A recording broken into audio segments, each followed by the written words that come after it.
Dalawang patay sa salpukan ng tricycle at pickup sa Bataan.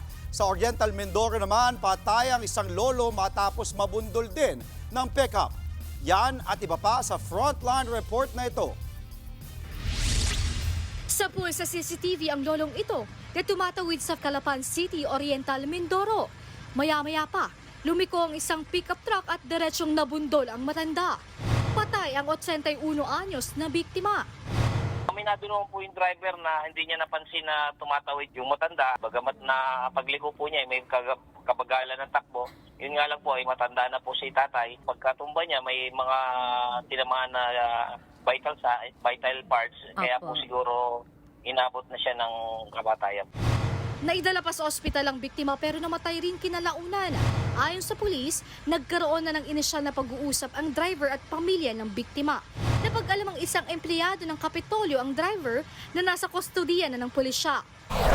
Sa Hermosa, Bataan, dead on the spot ang dalawang babaeng sakay ng tricycle matapos salpukin ng isang pick-up. Papasok na raw sana sa trabaho ang biktima nang mangyari ang disgrasya.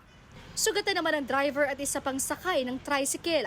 Ayon sa pulis, posible umanong nakatulog ang driver ng pickup kaya nasalpok ang tricycle sa Roman Expressway. Hawak na ng pulis ang pickup driver na nakaharap sa reklamong reckless imprudence resulting in multiple homicide, physical injuries at damage to property.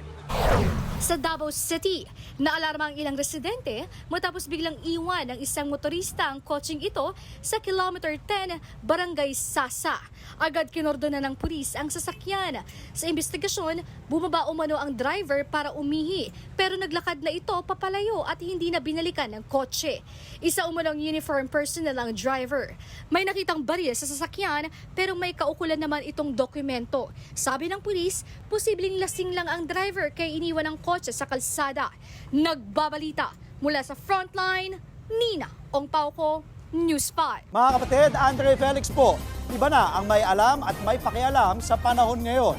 Para po sa tuloy-tuloy na balitaan sa Frontline kahit weekend, mag-follow at mag-subscribe na sa social media pages ng News 5.